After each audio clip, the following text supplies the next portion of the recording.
안녕하세요. 오늘도 사연살롱을 찾아주셔서 감사합니다. 이제 40대 열에 줄을 서게 된 41살 여성입니다. 제 아이는 초등학교 6학년으로 내년에는 중학생이 되는데요. 훌쩍 큰 딸아이를 보면 저는 새삼 감회가 새로워집니다. 제가 사실 많이 아팠거든요. 유방암 3기였는데 그때를 떠올리면 눈물부터 나오네요. 제가 아플 때 저희 딸이 많이 어렸거든요. 그래서 우리 딸 초등학교 입학식 때까지만이라도 제발 살게 해달라고 기도도 많이 했는데 이렇게 아이 중학교 입학을 앞두고 있으니 모든 것이 감사하고 기적처럼 느껴집니다. 그러면서 동시에 한 가지 별로 유쾌하지 못한 사람도 떠오르는데요. 그 사람은 남편의 여동생이자 저의 하나뿐인 왼수 같은 신우예요. 물론 지금은 어디서 뭘 하는지 모르고 살아서 속은 편하지만 그 인성에 어디 가서 남한테 손가락질 받지 않고 잘 살고 있을지 심히 우려스러워요. 그만큼 저희 신우는 여러모로 문제가 많은 사람이었는데요. 그 중에 가장 심각한 문제는 그 못돼 먹은 심보였어요. 네, 저는 예전에도 그렇지만 지금까지도 신우라면 치가 떨립니다. 왜 그렇게 신우를 미워하냐고요? 지금부터 제가 왜 그렇게도 저희 신우를 싫어하는지 그 이유를 말씀드릴게요. 생각해보면 신우는 첫 인상부터 별로 좋지 않았어요. 남편보다 4살이 어린 나이였는데 말이 4살이지 생각이나 행동은 14살 정도는 어린 것처럼 철이 없었죠. 그리고 신기한 건 그런 신우의 성격을 받아주는 식구도 없었는데요. 왜 집집마다 속썩이는 자식이 한 명은 있다고 하잖아요. 그런데 저희 시댁에선 그런 자식이 저희 신우인 것 같았어요. 공부는 하기 싫은데 공부 잘하는 척은 그렇게 하고 싶어 하고 쥐뿔 돈도 없으면서 그렇게 돈 있는 티를 내고 다니다 개망신도 몇 번이나 당하고 주변 사람들한테 종종 손절을 당했다고 하는데 무슨 고질병인지 어지간해서는 그 병을 고치지 못하더군요. 애당초 자기한테 문제가 있다고 생각하지도 않는 것 같았어요. 그래서였을까요?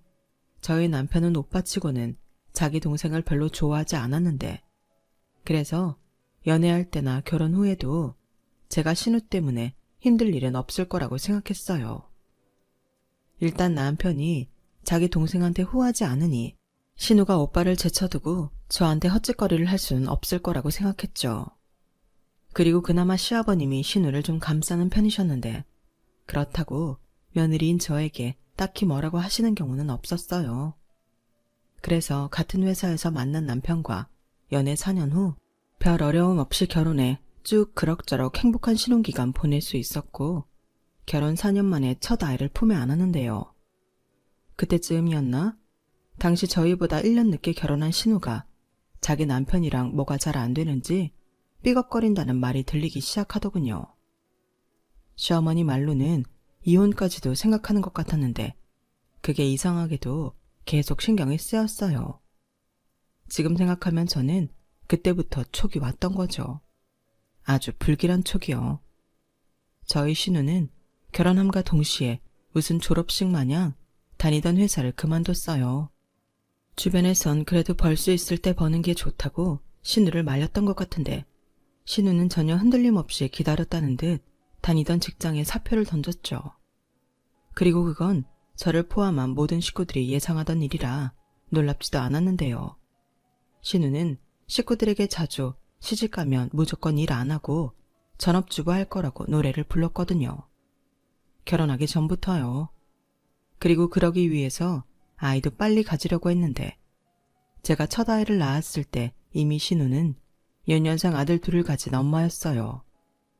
그런데 그런 신우가 자기 남편이랑 사이가 나빠지면서 이혼 어쩌고 하니 어쩐지 그 영향이 저희 부부에게도 미칠 것 같아서 여간 신경이 쓰이는 게 아니었는데 남편은 별 대수롭지 않다는 듯 그러더군요. 괜찮을 거야. 걔 잔머리가 어디 보통 잔머리야. 지도 다 생각이 있으니까 저러는 거지. 내 동생이지만 걔는 절대 지가 손해볼 짓은 안 한다니까. 그래도 어머님도 걱정 많으신 것 같은데. 그거야 그렇겠지. 당장 이혼하면 걔가 어디 갈 데나 있겠어? 만만한 집으로 갈 게 뻔하잖아. 그럼 엄마만 힘들 거고. 솔직히 유준이, 서준이 걔네들이 좀 난리야. 왜? 3살, 2살이면 한참 그럴 나이지. 그래도 난 조카라고 그런지 귀여운데? 나는 싫어. 걔네만 왔다 하면 정신 하나도 없잖아. 난 역시 딸이 좋아. 그리고 형제 많은 집도 별로인 것 같아. 우리는 우리 채빈이 하나만 잘 키우자. 그리고 애영이 그거 이혼을 하든 말든 자기는 신경 쓰지 마.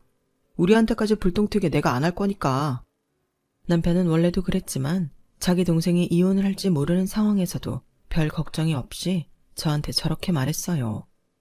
그리고 며칠 뒤 신우에게서 자기는 이제부터 보험 일을 하면서 큰 돈을 벌 거라며 연락이 왔는데요. 언니, 저예요. 그동안 잘 지내셨어요?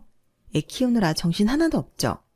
그래도 지금이 제일 편하고 예쁠 때예요. 그리고 다른 게 아니고 우리 엄마한테 들었는지 모르겠는데 제가 애들 아빠랑 별로 사이가 좋지 않아서 이혼할지도 모르거든요. 그래서 그 전에 돈을 좀 벌어야 해서 요즘 보험회사에서 교육받고 있어요. 근데 이게 은근 저랑 잘 맞는 거 있죠?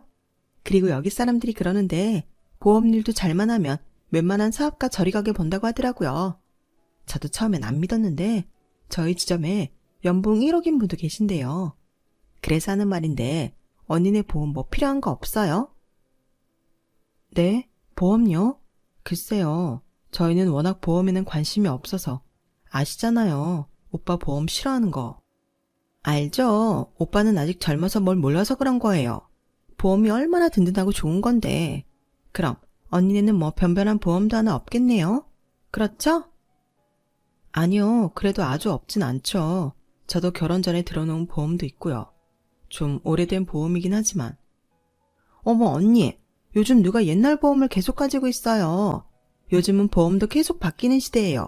보장도 얼마나 다양해졌는데요. 언니, 그러다 돈은 돈대로 나가고 보장은 하나도 못 받는 최악의 주인공이 된다니까요. 보험 리모델링이라고 들어봤죠? 요즘은 다 비교하고 갈아타고 그래요. 안 되겠다. 제가 언니네 보험 좀 제대로 털어볼게요. 이참에 새로 싹 갈아타는 거예요. 그리고 채빈이도 보험 없죠? 채빈이는 실비보험 하나 있어요. 고작 실비 하나요? 진짜 이 집은 안 되겠네. 알았어요. 제가 이번에 확실하고 든든하게 보험 쫙 설계해드릴게요. 저만 믿으세요. 신우는 무슨 노자지라도 발견한 듯 지 혼자 신나서 전화를 끊었어요. 그리고 그때부터 제 마음은 또다시 불안하기 시작했는데요. 제가 나쁘게 표현하려고 하는 건 아니지만 보험이라는 게 결국엔 사람한테 계약을 따내야 하는 거잖아요. 그래서 주변 사람들한테 아무래도 소개하거나 부탁하는 일도 많을 것 같았는데 저희 신우는 성격이 워낙 모나서 주변에 사람이 거의 없었어요. 아이 낳으면 아이 친구가 내 친구 된다고 아이 낳고 사람 사귀는 사람들도 많은데 저희 신우는 알고 지내는 애기 엄마도 하나 없더라고요. 아니 있었는데 모두한테 손절당했겠죠. 그러니 그 좁은 대인관계에 무슨 보험 일을 한다고 하니 저는 아무리 생각해도 저희 부부나 만만한 시부모님을 달달 볶을 것 같았어요. 그리고 신우가 신나서 전화를 끊으니 그 순간 아차 싶었는데요. 그때도 남편은 콧방귀도 뀌지 않더군요. 저희 남편은 아까도 언급했지만 보험을 별로 좋아하지 않거든요. 아니, 신용하지 않는다고 말하는 게 맞을 것 같은데 저는 그 정도까지는 아니었지만 남편은 보험을 무슨 합법적인 사기 정도로 생각할 정도로 보험을 기피하는 사람이었어요. 왜 예전에는 아주머니 같은 분들이 보험 들어달라고 집요하게 영업하는 일도 많았잖아요. 그래서 그런 선입견 때문인지 정말 필요하다고 생각하지 않으면 일절 보험에는 관심도 없었는데요. 신우가 아무리 노다지를 발견해 신나서 설쳐도 남편이랑 큰 산을 넘어야 했어요. 그리고 저도 내심 남편이 워낙 완고하니 그런 남편을 팔자고 생각했는데요. 그건 제가 잘못 생각한 거더군요. 신우는 처음부터 자기 오빠가 보험을 싫어한다는 걸 알기에 저한테만 계속 연락해 자기네 회사 보험에 가입해달라고 졸랐어요. 그래서 처음엔 싼 거 하나 들어주고 이제 보험 얘기는 거절하려고 몇 개의 보험 상품을 소개받았는데 황당하게도 저한테 들어달라고 가지고 온 보험들마다 보험료가 너무 터무니없이 비싸더군요. 월 10만 원 미치면 하나 들어줄 심상이었는데 제일 싼 보험이 월 50만 원이 넘더라고요.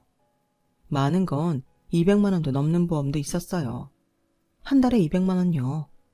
그때는 정말 저게 미쳤나 하는 생각도 들었는데 그래서 이렇게는 못 들어준다고 솔직하게 말했죠. 그런데 적반하장으로 자기도 실적 때문에 스트레스가 많다며 신우는 저한테 짜증을 냈어요. 언니, 진짜 해도 해도 너무한 거 아니에요? 언니네 돈 잘 벌잖아요. 그냥 하나밖에 없는 신우 도와준다고 생각하고 하나 정도는 가입해 줄 수도 있는 거잖아요. 제가 아무리 신우라고 해도 제가 남이에요? 아무리 오빠가 보험을 싫어한다고 해도 언니도 돈 버는데 언니가 오빠 몰래 들어줄 수도 있죠. 아가씨, 아무리 저희가 맞벌이라도 어떻게 제가 오빠 몰래 보험을 들어요. 그리고 아가씨가 가지고 온 보험들은 하나같이 너무 비싸잖아요. 이게 뭐가 비싸요? 언니 수입 생각해서 내가 좋은 것만 팍팍 넣어서 설계한 건데 이거 가지고 있으면 진짜 좋아요. 이 보험 하나만 있으면 앞으로 살면서 걱정할 게 하나도 없다니까요. 언니, 저 정말 힘들어서 그래요. 요즘 그 인간 저한테 생활비도 한 푼 안 준다고요. 아가씨, 그래도 이건 아니죠. 오빠도 알면 아마 난리 날걸요. 그럼 저도 곤란해요. 저는 남매 사이에서 고래 싸움에 새우등 터지듯 곤란했어요.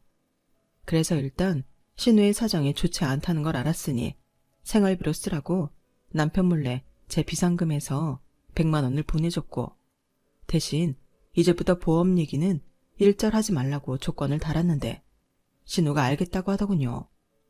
그래서 그날 바로 신우 계좌로 100만 원 쏴주고 그 나불거리는 입을 막아버렸어요. 솔직히 100만 원이 아깝긴 했지만 신우이한테 시달릴 생각을 하니 그렇게라도 이 일을 끝내버리고 싶었죠. 그런데요, 한 달 남짓 조용했던 신우는 공짜 돈 맛을 알았는지 이후부터는 갖가지 이유를 만들어서 저한테 돈을 달라고 하는 거 있죠. 정말 어이가 없었어요. 그리고 그땐 신우도 신우지만 제가 잘못했음을 뼈저리게 느끼게 되었죠. 하지만 이미 때는 늦었어요. 언니, 저희 큰애가 아픈데 병원 갈 돈이 없어서요. 정말 죄송한데 저 딱 20만 원만 주시면 안 될까요? 원래 아플 땐 잘 먹어야 하는데 한우 사다가 미역국이라도 끓여주고 싶어서요. 네, 언니. 언니, 정말 이런 말하기 너무 싫은데 제가 핸드폰 값을 못 내서 핸드폰이 곧 끊어질 것 같아요. 핸드폰 끊어지면 영업도 못하고 그럼 실적도 또 떨어지고 그럼 돈도 아예 못 버는데 언니가 제 대신 핸드폰 요금 좀 내주면 안 돼요? 갚을게요. 신우는 그런 식으로 계속 저한테 돈을 뜯어가려고 했어요. 매번 갚는다고 했지만 갚을 생각은 애당초 없어 보였죠. 그리고 그 말이 거짓말인지 뻔히 알면서도 가족이고 신우라서 한 5번은 돈을 줬는데요. 그런데도 양심 없는 신우는 계속 조카들이 아프다고 하면서 저에게 돈을 달라고 했어요. 그러면서 갚는다는 말도 무슨 레파토리처럼 꼭 하더군요. 하지만 그렇게 매번 속는 줄 알면서 계속 돈을 뜯길 순 없잖아요. 그래서 제가 말했어요.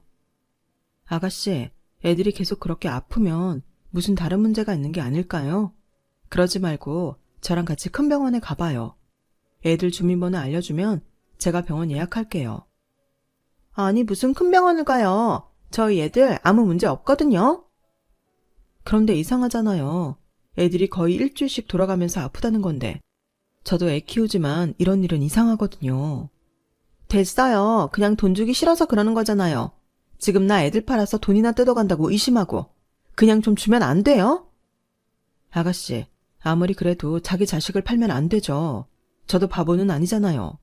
사실 그동안도 제가 속는다는 거 알면서도 드린 거예요. 그런데 이렇게 계속 돈을 달라고 하시면 저는 이젠 오빠한테 말할 수밖에 없어요. 또 저희 오빠 뒤에 숨는 거예요? 언니는 좋겠어요. 남편 뒤에 숨을 수 있어서. 됐어요. 진짜 기분 나빠. 여태 뭐 하나 도와준 것도 없으면서. 저는 신우의 말에 빈정이 상했어요. 그동안 많게는 100만 원, 적게는 10만 원씩 달라는 대로 줬던 저에게 어떻게 저런 소리를 할 수 있을까? 정말 화밖에 나지 않았죠. 그래서 저도 그때부터는 신우가 전화해도 일절 받지 않고 집에서 전화나 문자가 오면 기다렸다는 듯 남편한테 넘겼는데요. 그러면 남편이 신우한테 전화해서 한바탕 한 소리를 퍼부었어요. 그러면 신우는 그제야 잠잠해지곤 했는데 사실 그러면서 저 역시도 남편의 한 소리를 들어야 했네요. 왜 아니겠어요. 제가 신우한테 돈을 준 것이 잘못이었잖아요. 물론 전 늘 그러고 싶어서 그런 건 아니었지만 그땐 저도 남편한테 서운한 감정이 있었어요. 저도 사람이니까요. 그래서 그 일로 남편이랑 결혼하고 꽤 오랫동안 말도 잘하지 않고 냉랭한 시간을 보내기도 했는데 남편이 먼저 자기 동생 때문에 일어난 일이니 미안하다고 사과를 해서 저희 부부는 예전 사이 좋은 부부로 돌아갈 수 있었어요. 그리고 그렇게 한참 동안 연락이 없던 신우였는데 신우에게는 의외의 지원군이 있었더군요. 그 지원군은 다른 사람도 아닌 시아버님이셨어요. 시아버님은 당시 몸이 별로 좋지 않으셨는데 그런 시아버님이 여동생 도와준다고 생각하고 딱 하나씩만 보험 들어주라고 저희에게 직접 말씀을 하시니 그건 차마 거절할 수가 없었어요. 마치 유언하시듯 말씀하셨거든요. 이렇게요. 내가 살면 앞으로 얼마나 살겠냐. 근데 내 걱정이 애영이 저거 하나야. 내가 진짜 제 걱정 때문에 눈도 못 감겠다. 그러지 말고 애비 마지막 소원 들어준다고 생각하고 니들 각각 보험 하나씩만 들어줘라. 니들이 한번 들면 애영이 저거 앞으로 계속 돈이 떨어진대. 니들도 애영이가 돈 달라고 하는 거 싫다고 했다며. 남편은 자기 아버지가 그렇게까지 말씀을 하시니 그때는 별 도리가 없는 듯 아무 말도 하지 못했어요. 저는 내심 아픈 아버지까지 이용하는 신우이가 얄미웠지만 이번 일은 남편의 결정을 따르는 게 좋겠다고 생각했죠. 그리고 남편은 아프신 아버님 마음이라도 편하게 해드린다고 생각하고 보험을 들어주자고 했는데요. 저도 그러자고 했어요. 그렇게 며칠 뒤 신우한테 보험을 든 저희 부부는 둘이 합쳐 월 200만 원이 조금 안 되는 보험에 가입하게 되었는데 신우가 아주 작정을 한 것 같았어요. 그리고 제가 계약한 보험은 흔하디 흔한 암보험이었는데 그렇게 저희를 통해서 큰 계약을 따냈음에도 신우는 고맙다는 말 한마디도 하지 않더군요. 정말 괘씸했어요. 그래서 좀 유지하다가 바로 해지해버려야겠다고 생각했는데요. 정말 저를 무슨 호구로 아는 건지 실적 올리려 우리 주머니 털어놓고 되려 한다는 말이 제 속을 박박 긁더군요. 언니는 정말 저한테 고마워해야 해요. 제가 언니 보험 얼마나 신경 썼는 줄 알아요? 이건 가족 혜택이라고요. 언니가 이건 아셔야 할 것 같아서요. 고맙죠? 라고 하는데 진짜 어이가 없었어요. 가족 혜택은 무슨? 날강도가 따로 없었는데 속으로 제발 한 번만 걸려봐라 하며 주문을 외웠네요. 기회만 온다면 제대로 밟아주고 싶었거든요. 하지만 그런 기회는 흔하지는 않았어요. 아니 회사 다니랴, 아이 키우랴, 집안일 하랴. 정신이 없어서 그런 마음도 잊고 살았는데 매달 보험료가 빠져나갈 때면 신우의 얄미운 얼굴이 떠올라서 속에서 천불이 올라왔죠. 그리고 언제 보험을 해지하는 게 신우를 가장 열받게 만들 수 있을까? 저도 나름 궁리를 했었는데요. 그런 못된 심보를 가져서였을까요? 직장인이라면 받아야 하는 건강검진을 받았는데 저는 충격적인 이야기를 듣게 됐어요. 글쎄 다른 사람도 아닌 제가 유방암 진단을 받게 된 거죠. 가끔 가슴 통증과 겨드랑이 쪽 통증이 있긴 했지만 그게 자각신호인 줄은 꿈에도 몰랐어요. 게다가 저희 친정 가족 중에는 유방암은커녕 그 흔한 고지혈 당뇨도 없었는데 형제 중 막내인 제가 암에 걸렸다고 하니 저희 남편은 물론이고 친정까지도 집안이 발칵 뒤집혔죠. 저희 엄마는 울고 저희 아빠는 땅이 꺼져라 한숨만 쉬셨어요. 그리고 시부모님도 많이 놀라셨는데 그때 저는 제 딸 생각밖에는 들지 않았어요. 이제 겨우 어린이집에 다니는 조그마한 아이인데 제가 암이라고 하니 아이 얼굴을 볼 때면 눈물부터 나더군요. 저 어린 걸 두고 혹여 제가 잘못될까봐 무서워서요. 그리고 정밀검사 결과 저는 이미 전이가 진행 중인 상태였는데 병원에서는 일단 수술이 시급하니 입원부터 하라고 했어요. 그래서 어쩔 수 없이 딸아이는 친정이든 시댁이든 도움을 받아야 했는데요. 감사하게도 시어머님이 먼저 당신이 저희 애를 맡아주시겠다고 하셨어요. 사실 저희 엄마도 저희 엄마지만 저희 시어머니도 제가 암이라고 하자 정말 많이 우셨거든요. 시아버님 병간호를 오래 하신 분이라 더 그러셨던 것 같아요. 그리고 당신이 저한테 그동안 잘해준 게 없다시며 아이라도 맡아서 봐주고 싶다고 하시는데 저도 마음이 약해진 상태라 그런지 감사한 마음에 눈물부터 나더군요. 그래서 저희 딸아이는 제가 병원에 있을 동안 시댁에 있게 됐어요. 제가 아이를 시댁에 데려간 그때 신우는 제가 온다는 걸 들었는지 시댁에 와 있었어요. 당연히 반갑지 않았죠. 신우의 얼굴을 보니 걱정은커녕 실실 쪼개는 듯 기분 나쁜 얼굴이었는데 제가 일부러 상대하지 않으려 그쪽을 보지 않자 신우가 먼저 다가와 그러더군요. 언니, 뭘 그렇게 쫄아 있어요? 제가 보험이라면서 암 환자들 많이 봤거든요? 근데 유방암 그거 별거 아니에요. 여차하면 가슴 제거하면 그만이죠. 어차피 언니 결혼도 했고 애도 있는데 가슴 제거해도 상관없잖아요. 그러니까 무슨 죽을 병 걸린 사람처럼 그러지 마요. 뭐예요? 아가씨는 지금 아픈 저한테 그런 말을 하고 싶어요? 에이, 언니는 정말 하나만 알고 둘을 몰라. 언니 내 덕에 암보험 좋은 거 들었잖아요. 진단비도 빵빵하게 나올 텐데 이럴 줄 알았으면 더 비싼 걸로 살갈까 그랬어요. 언니 진단비만 1,000만 원이죠? 언니는 저한테 정말 고마워해야 해요. 그동안 저한테 얼마나 야박하게 굴었어요. 이렇게 내 덕을 볼 거면서. 그러니까 사람 일은 아무도 모르는 거예요. 제 말이 맞죠? 그러니까 이번 기회에 반성도 좀 하시고 이참에 보험 좋은 거 알았으니까 좀 더 들어주고 그래요. 아가씨, 제가 진짜 이런 말까지 안 하고 싶은데 아가씨 사이코패스예요? 어떻게 아픈 사람한테 그런 말을 해요? 제가 암에 걸렸는데 돈 많이 받는다고 좋아해야 해요? 아니, 어차피 암은 누구나 다 걸릴 수 있는 거예요. 요즘 암 환자가 얼마나 많은데요. 그리고 다 죽는 것도 아니잖아요. 하지만 돈은 필요하죠. 안 그래요? 그런데 언니는 제 말 듣고 좋은 보험에 가입해서 돈 걱정은 없게 됐는데 그러면 저한테 고마워해야 하는 거 아니에요? 그런 저한테 뭐? 사이코요? 언니야말로 아프다고 하더니 정신이 이상해진 거 아니에요? 나 같으면 고맙다고 진단비에서 절반은 떼주겠다고 하겠네. 절반을 줘도 500만 원이나 남잖아요. 저는 신우의 말에 원래도 없던 정이 뚝 떨어졌어요. 물론 큰 병에 걸렸으니 돈이 필요한 건 맞지만 그렇다고 보험금 나온다고 제가 좋아할 입장은 아니잖아요. 그런데 신우는 제가 무슨 맹장 수술을 하는 것처럼 제 병을 가볍게 생각했고 그저 제 앞으로 나올 돈에만 눈이 멀어 있었는데 더는 가족이랍시고 상종하고 싶지 않았어요. 그래서 시어머니한테 저희 아이는 친정에 맡기는 게 좋을 것 같다고 했는데요. 그러자 시어머니가 신우한테 뭐라고 하시며 저희 아이 있는 동안은 친정에 오지도 말라고 신우를 내쫓다시피 하셨어요. 하지만 이미 제 가슴은 무너질 대로 무너졌죠. 정말 별의별 생각이 다 들면서 눈앞이 캄캄했어요. 그리고 그때 남편이 정말 저를 위해 할 수 있는 노력을 다 했는데요.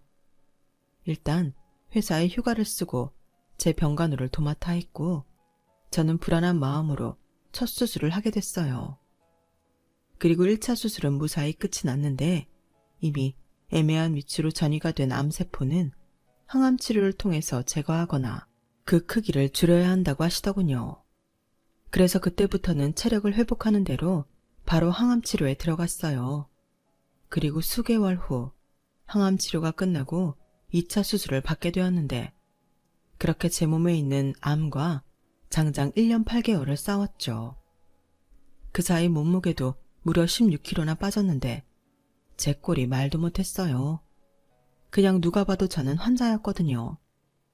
하지만 저는 살아야 한다는 생각밖에는 없었고 어떤 몰골이라도 살 수 있다면 아무 상관없다고 생각하게 됐는데요.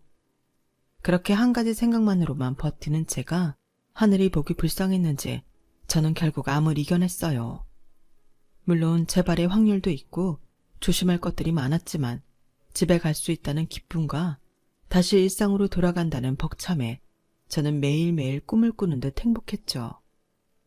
가장 먼저 저희 딸과 함께 다시 집으로 갈 수 있다는 것이 너무 기뻤어요.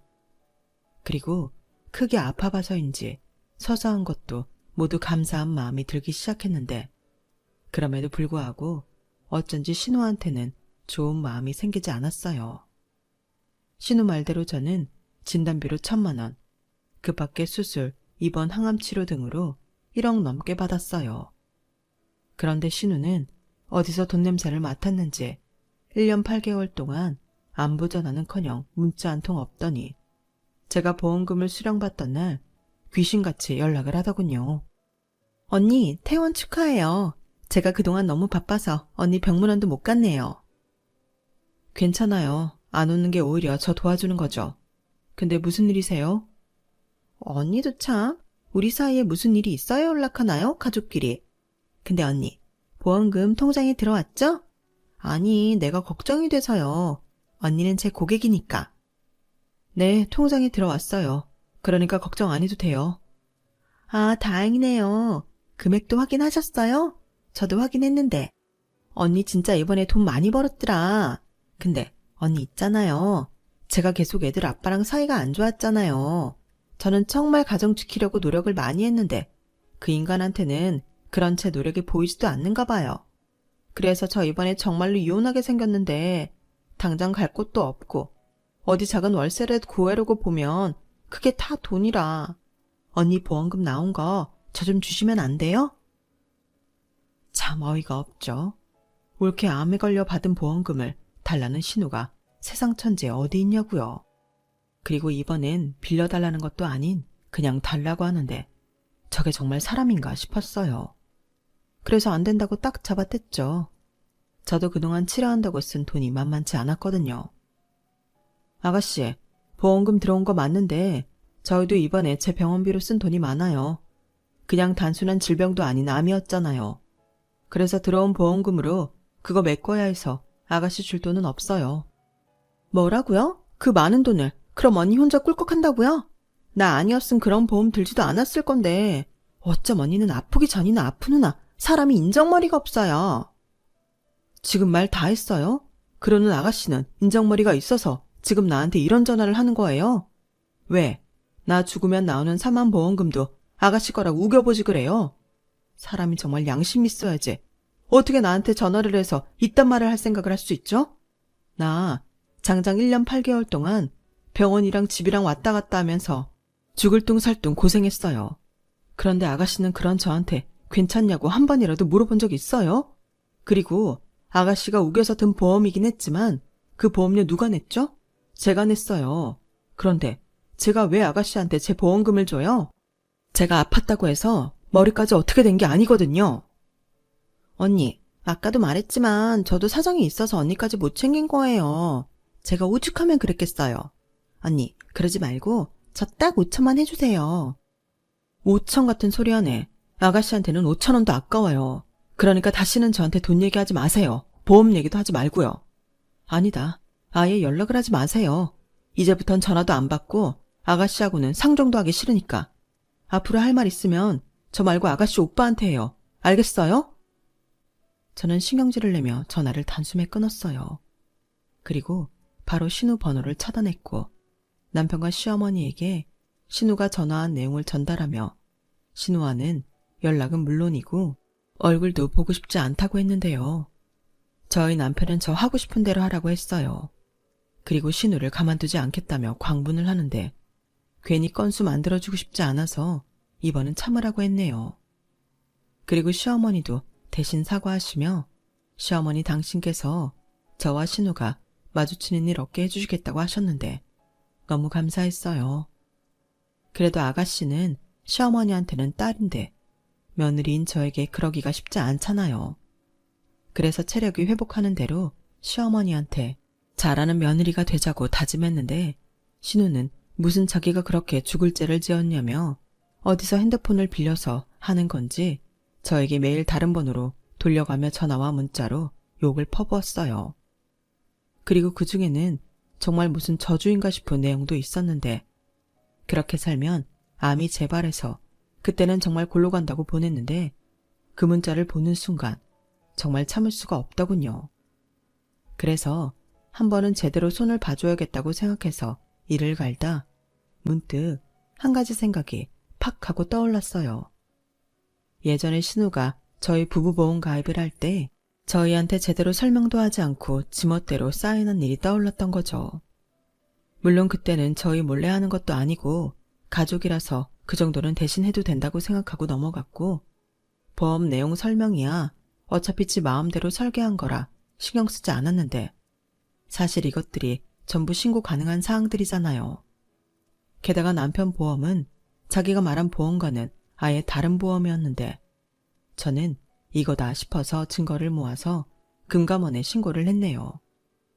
그러자 신우가 일하는 보험회사에서 곧장 신우를 징계 처리한 모양이었어요.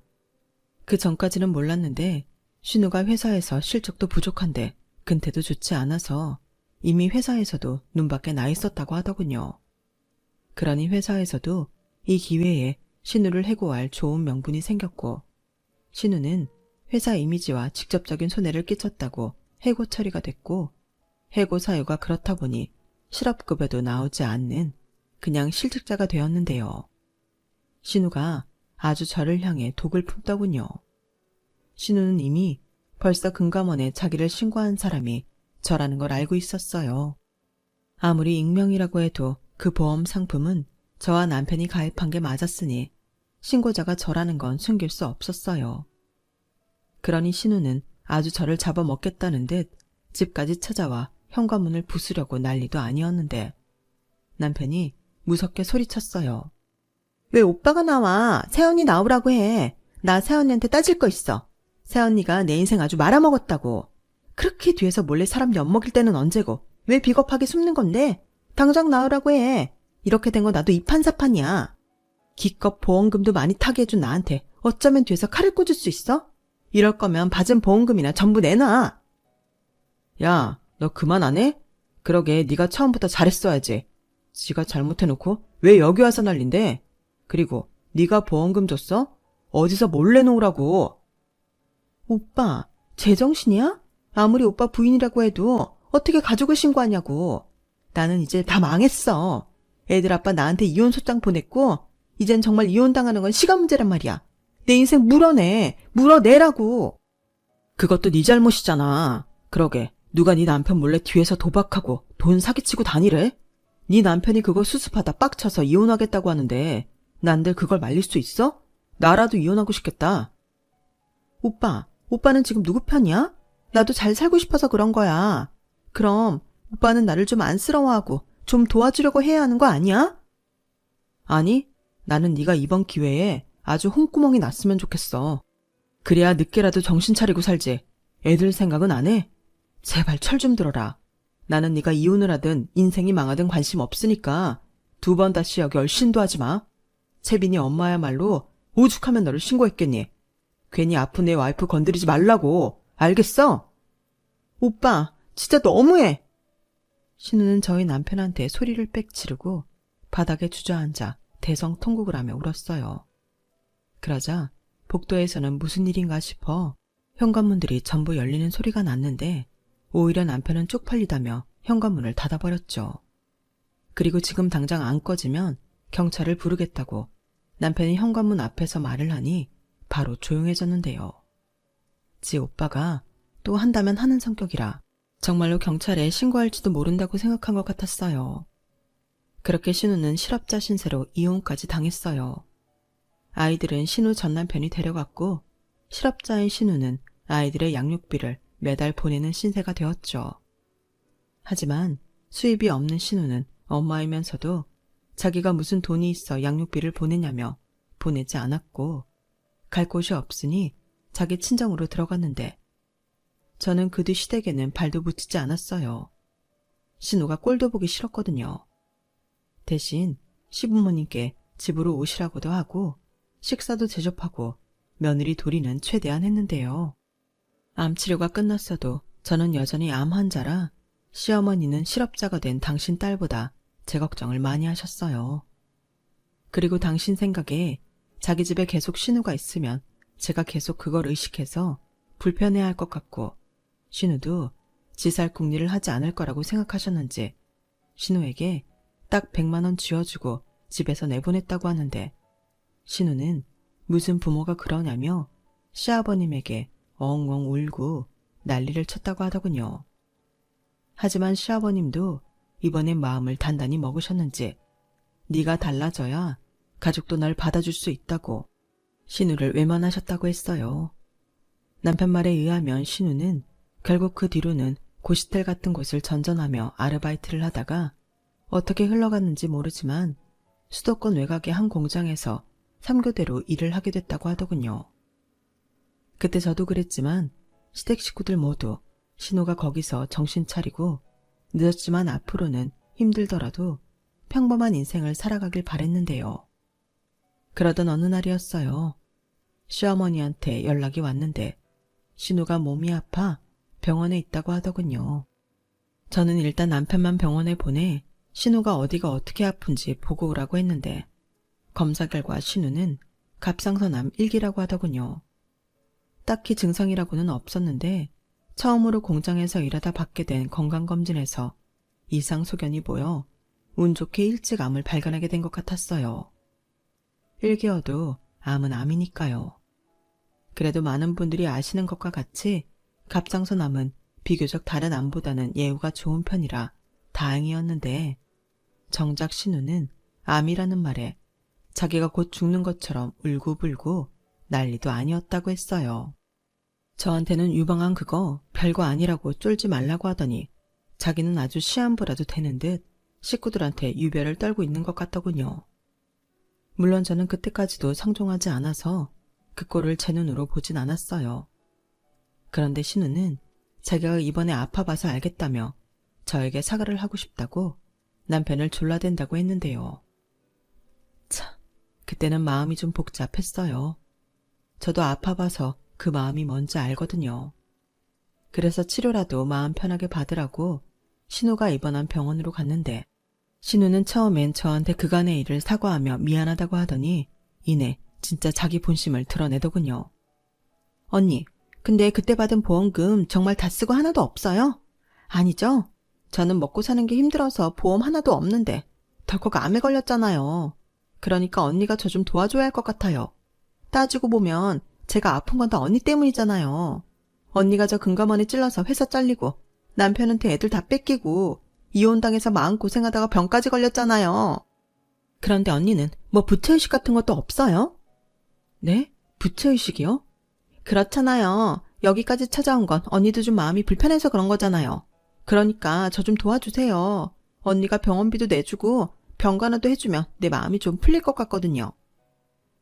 나 참, 제가 아픈 신우 마음 편하게 해주려 병원에 찾아간 건 맞지만 신우한테 저딴 소리를 들으니 너무 어이가 없었어요.